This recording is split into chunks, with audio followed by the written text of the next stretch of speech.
Bonjour les CP, heureuse de vous retrouver en ce vendredi 10 avril. Donc c'est le dernier jour officiel de classe. Là on va rentrer en période de vacances, bon, même si notre mode de vie ne va pas changer énormément. Bon, vous allez avoir moins de travail scolaire.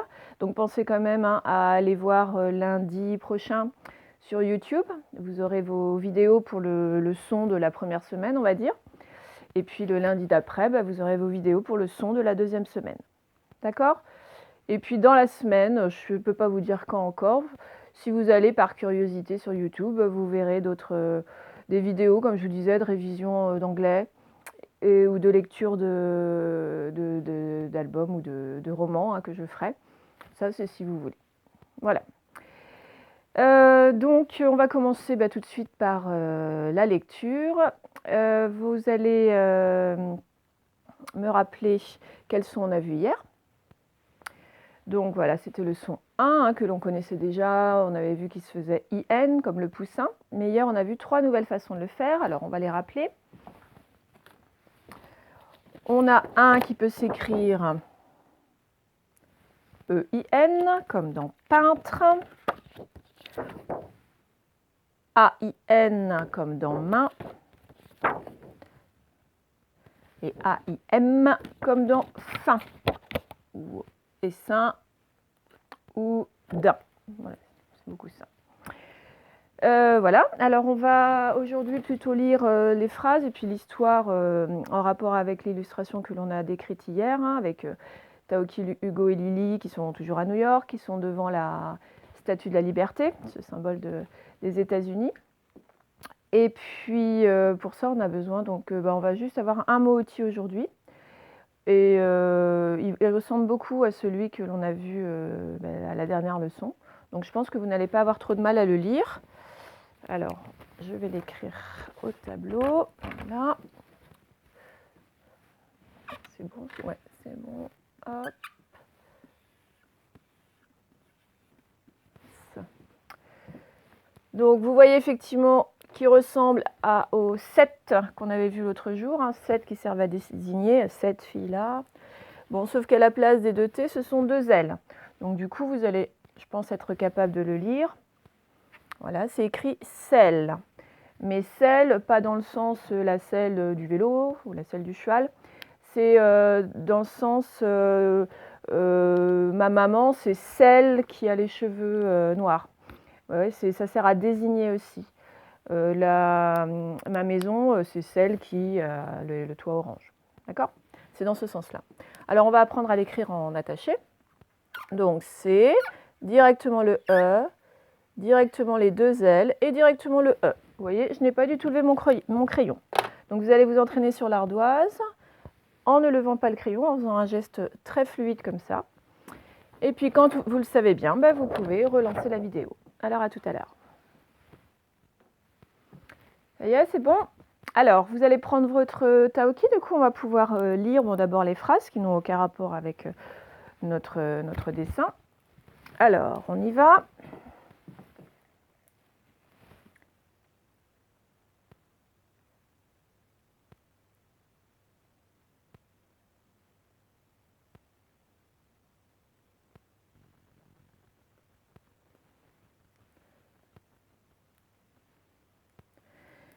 Sylvain, c'est un prénom masculin. Donne, Sylvain donne du pain. Sylvain donne du pain à celle, donc le moti, qui a faim. Sylvain donne du pain à celle qui a faim. Donc vous voyez dans quel sens il est le moti celle. On continue.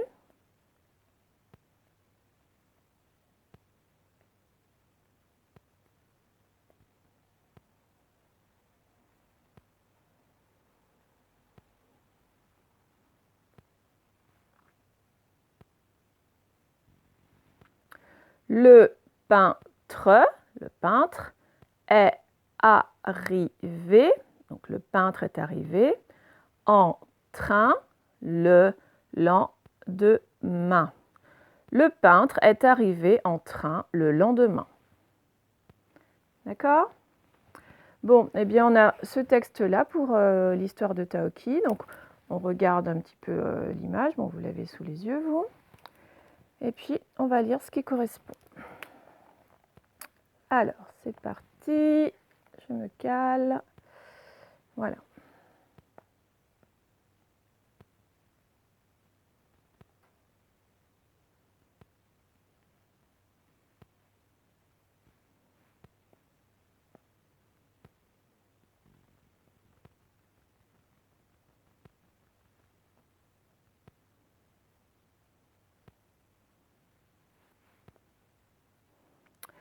Le lendemain matin, donc le lendemain matin, les trois copains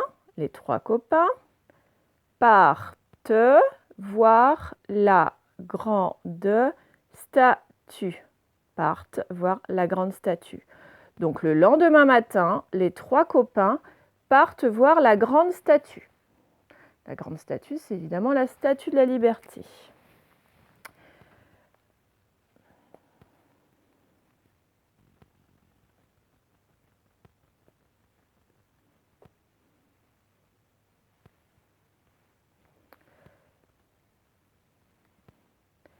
C'est l'un des monuments les plus connus au monde.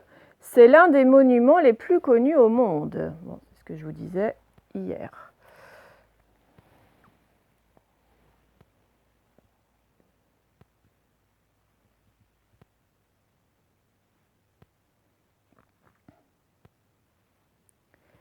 Elle est située au sud de Manhattan. Alors, vous avez peut-être lu Manhattan, mais en fait, on va la prononcer à l'américaine, hein, Manhattan. C'est un quartier de New York qui s'appelle Manhattan. Bon, si vous avez lu Manhattan, bah, de toute façon, voilà, vous ne pouvez pas savoir, hein, c'est un mot anglais. Donc, on va dire, elle est située au sud de Manhattan. Ça veut dire, elle est située en bas du quartier de Manhattan. Hein. On avait vu hier, on voit les grands gratte-ciel, là, c'est Manhattan qui est là. Et donc, la statue, elle est située, voilà, juste en bas, juste au sud.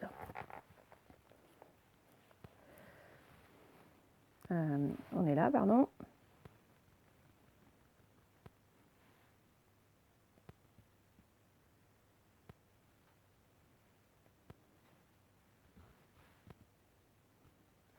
Lily discute avec un groupe de touristes. Lily discute avec un groupe de touristes. On regarde sur l'image. On ne le voit pas sur l'image en fait. Non, je dis n'importe quoi parce qu'elle est là, Lily. Le groupe de touristes, ça va être celui-là, mais on ne la voit pas en train de discuter. Elle va discuter après. On continue. On est là.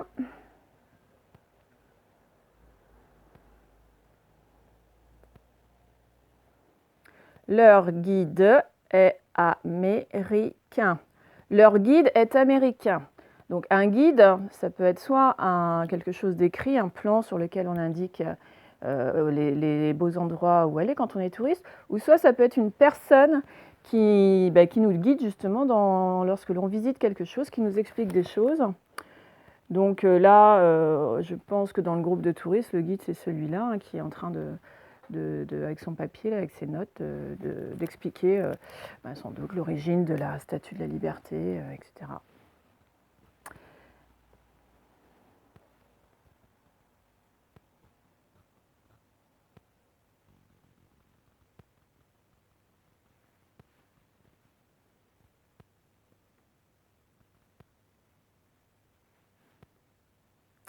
Il raconte à Lily que la statue est le symbole des États-Unis.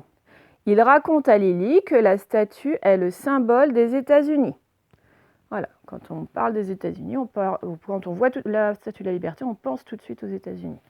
Hein, c'est le symbole. Comme chez nous, notre symbole, c'est la Tour Eiffel. On continue. Alors là, on a des guillemets, c'est-à-dire que quelqu'un parle. Donc on va voir ce qu'il dit et qui parle.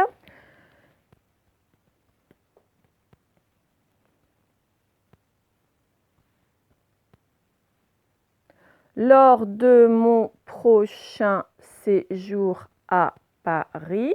Lors de mon prochain séjour à Paris. Dit Hugo. Bon, bah, donc on sait que c'est Hugo qui parle. Donc, lors de mon prochain séjour à Paris, dit Hugo.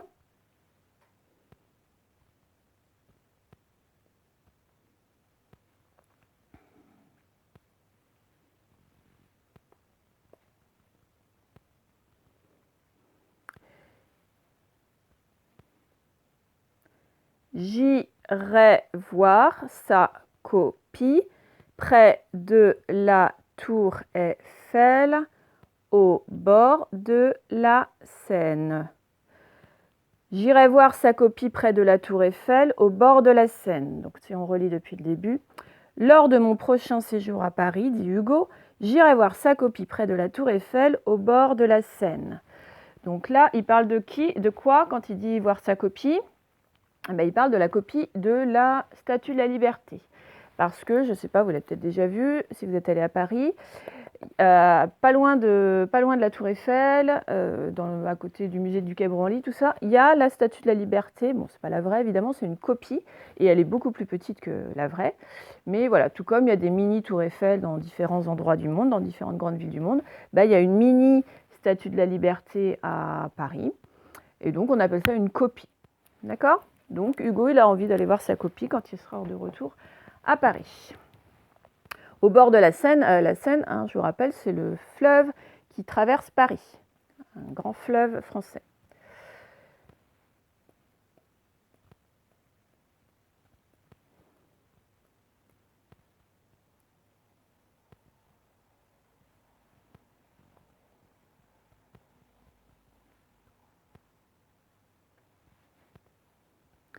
Elle est plus petite que celle d'ici. N'est-ce pas, Taoki? Elle est plus petite que celle d'ici, n'est-ce pas, Taoki? Donc là, ils vous disent ce que je viens de vous dire, qu'elle était plus petite, la copie est plus petite que la vraie. Alors, il a fini de parler, Hugo, donc on ferme ses guillemets. Et on finit, nous.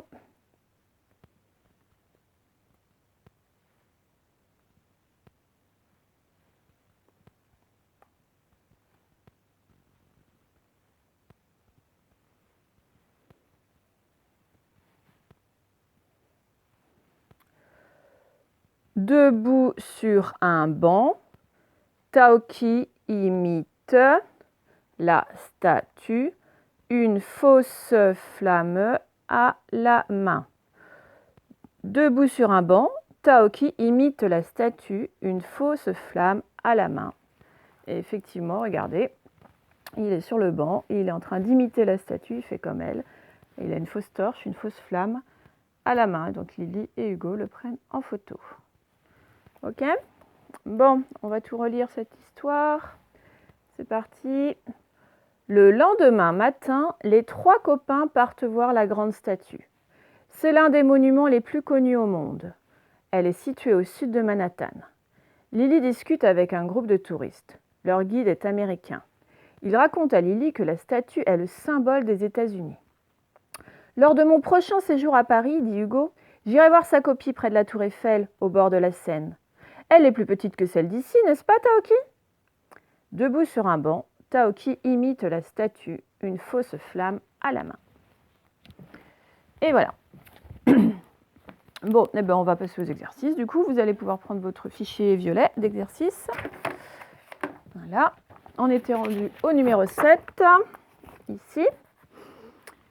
Alors, pour ce numéro 7, vous devez remettre des syllabes dans l'ordre pour écrire un mot. Vous n'avez pas d'image pour vous aider pour le mot, donc il va falloir faire des essais et essayer de trouver des mots qui existent. Donc, par exemple, pour le premier, on a la syllabe vin et cri. Bon, déjà, si on les laisse dans cet ordre-là, vin et cri, ça ne veut rien dire. J'essaye. Vin, cri et. Non, c'est pas mieux, vin, crier. Tiens, je vais commencer par la deuxième syllabe. Et vin, cri. Ça veut rien dire, et vin, cri. Bon, on essaye écrivain. Oh, écrivain, ça veut dire quelque chose, écrivain. Donc, je le mets là. D'accord? Eh bien, vous faites pareil pour les autres. Vous faites des essais comme je viens de faire. Et vous allez donc devoir trouver 3 mots comme ça. Bon, des mots qui ont le son 1, bien sûr. Eh bien, allez-y. Au travail, ça va peut-être vous prendre un petit peu de temps. Alors, les mots. Bon, ben, on avait essayé déjà, pour le premier mot, on avait vu que c'était écrivain. Vous aviez le L' qui était déjà écrit. Donc, E accent aigu. Alors, je l'écris comme ça, je vous le montrerai après. C-R-I-V-A-I-N. Voilà. Ensuite, alors on essayait. Tu retins, ça veut rien dire. Tu tinres, non plus. Retutin, retintu. Bon, ben, on va commencer par le dernier alors. Teinture. Ah, teinture, comme la teinture qu'on se fait dans les cheveux là. Teinture, eh bien, c'est bien ça. Donc, c'était la première, ça c'était la deuxième, ça c'était la troisième. Donc, ce qui nous fait T-E-I-N, T-U-R-E. Voilà. Ensuite, on fait nos essais. Friaquin, ça ne veut rien dire. Friquin A non plus. Alors, on commence par la deuxième. Africain, ah bah tiens, africain, ça existe. Donc, ça veut dire que la première, c'est celle-là. La deuxième, c'est celle-là. Et la troisième, c'est celle-là. Donc, africain, A, F-R-I-C-A-I-N. Voilà, africain. Alors, le numéro 8. Vous devez essayer de reconstituer les phrases. Donc, on commence d'abord par ce premier groupe de mots. Et pareil, on fait des essais. Est-ce que le deuxième groupe de mots, c'est celui-là ou est-ce que c'est celui-là? Et après, quand on a trouvé le deuxième groupe de mots, on essaye le troisième groupe de mots. Est-ce que c'est celui-là ou est-ce que c'est celui-là? Donc, vous essayez de lire, vous voyez si ça a du sens. Et vous reliez d'abord ce qui va ensemble. Donc, comme ça, vous allez trouver 2 phrases. Parce qu'il faut à chaque fois qu'il y ait un début, un milieu et une fin. Donc voilà, il y aura une phrase avec un début, un milieu, une fin, et une deuxième phrase avec un autre début, un autre milieu et une autre fin. Compris? Donc vous reliez, et puis après, eh bien, vous les réécrivez, ces 2 phrases, sur les lignes là. Pour ceux qui ont du mal, vous pouvez en écrire, vous en choisissez une et vous n'en écrivez qu'une. Ok? Eh bien, allez-y, ça va être assez long aussi, ça.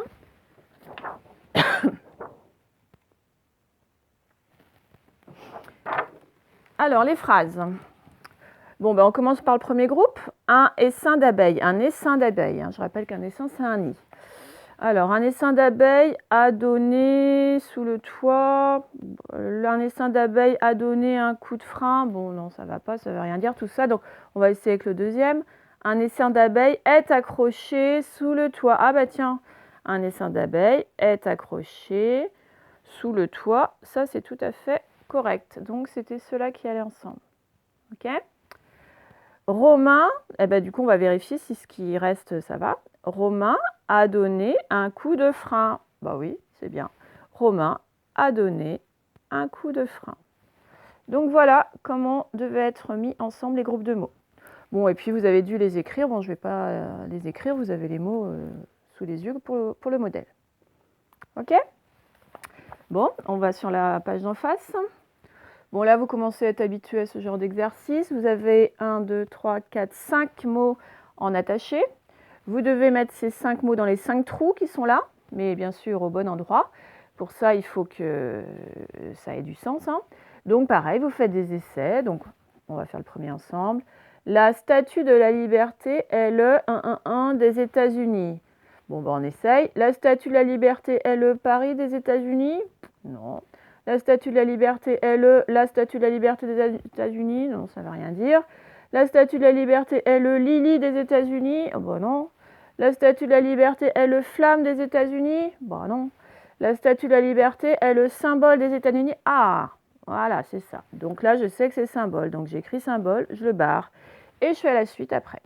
Ok? Eh bien, allez-y, faites tout ça.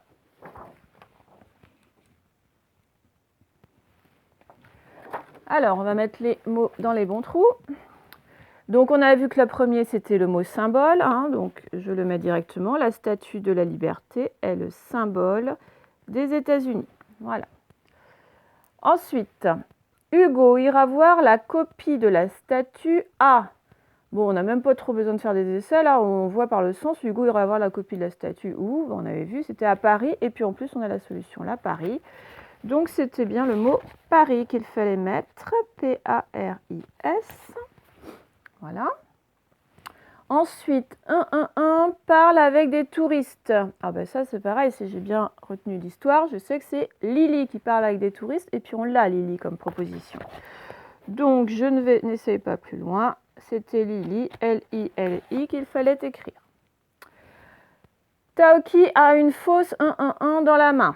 Bon, on voit de quoi il s'agit, mais peut-être qu'on n'a pas le mot exact, alors on voit les deux mots qui nous restent. Taoki a une fausse, la statue de la liberté dans la main, ou Taoki a une fausse flamme dans la main. Bon, bah bien sûr, c'est le mot flamme, F-L-A-2-M-E. Et bon, bah du coup, il ne nous reste plus que la statue de la liberté, on va voir si ça va. Taoki imite la statue de la liberté, bah ça va très bien, donc on ne s'est pas trompé. Donc c'était ça qu'il fallait écrire en dernier, vous aviez un peu plus de place pour l'écrire. Et voilà. Ok ? Bon, ensuite, vous avez 2 questions de compréhension. Alors, je vais vous aider à les lire ces questions et puis vous allez y répondre. Mais vous savez bien, comme d'habitude, on répond en faisant une phrase, pas directement une réponse. Hein. Quel âge as-tu? 5 ans? Non, c'est quel âge as-tu? J'ai 5 ans. D'accord? Alors là, c'est pareil. Première question, donc. Que partent voir nos amis? Alors, bon, vous vous en souvenez peut-être. Vous avez le droit, sinon, de retourner dans votre Taoki pour voir la réponse. Et puis, bah, vous écrivez en faisant bien une phrase. Hein. Donc, nos amis partent voir, ou alors ils partent voir, majuscule au début, point à la fin. D'accord? Et la deuxième phrase, dans quelle ville se trouve ce monument? Donc, ce dont on parle, ce que les Taoki Lily Hugo sont allés voir. Bon, c'est un mot un petit peu difficile à écrire comme ça, c'est un mot anglais, donc vous pourrez regarder dans votre Taoki. Mais on fait bien une phrase. Dans quelle ville se trouve ce monument? Bah, j'en dis pas plus, vous essayez de faire la phrase tout seul, avec une majuscule et un point au début. Ok, allez, allez-y. C'est ça que je veux faire, moi. Voilà. Alors, que partent voir nos amis? Donc, voilà, il fallait répondre, soit nos amis partent voir la Statue de la Liberté. Alors, Statue de la Liberté, il n'était pas dans le texte parce que liberté, vous n'êtes pas censé encore pouvoir le lire vraiment avec le E qui fait « eh ». Bon, bref, si vous avez mis « nos amis partent voir la grande statue », c'est très bien. Ou même « ils partent voir la grande statue », c'est très bien. Alors, si vous avez réussi à écrire « Statue de la liberté », il n'y a pas de problème, évidemment. Donc, on pensait à mettre une majuscule au début et puis un point à la fin. Donc, moi, j'ai mis comme phrase exemple, mais ce ne sera pas exactement celle-là que vous aurez, hein, c'est pas grave. J'ai mis « ils partent voir la grande statue » avec une majuscule au début et un point à la fin. Ensuite, dans quelle ville se trouve ce monument? Donc la grande statue, évidemment, elle se trouve à New York. Donc, vous n'êtes pas obligé de mettre la grande statue se trouve à New York, mais vous pouvez remplacer par « elle se trouve à New York ». Donc New York, c'était un mot anglais, hein, N-E-W, plus loin, Y-O-R-K. Un mot assez compliqué. Et je n'oublie pas le point à la fin et la majuscule au début. Et la majuscule à New York aussi parce que c'est un nom propre. C'est le nom d'une ville. Voilà. Alors pour ce qui est du dernier, bon, je ne pourrais pas évidemment voir ce que vous avez fait. Vous essayez d'écrire au moins une phrase pour décrire ce que vous voyez là sur l'image. Hein. Taoki Hugo et Lily dans le bateau s'approche de la Statue de la Liberté. Bon, vous voyez ce que vous pouvez écrire là-dessus, ce que vous voyez. Vous pouvez faire plusieurs phrases si vous voulez, un petit texte. Chaque phrase commence par une majuscule et finit par un point, n'oubliez pas ça. Et puis voilà, bon, je pense que vous aurez des parents ou des grands frères ou grandes sœurs pour vous aider pour l'orthographe ou la correction de l'orthographe. Voilà. Bon, eh bien, c'est terminé donc pour cette leçon de lecture sur le son 1. Je vais vous envoyer tout à l'heure par SMS la fiche son sur le son 1.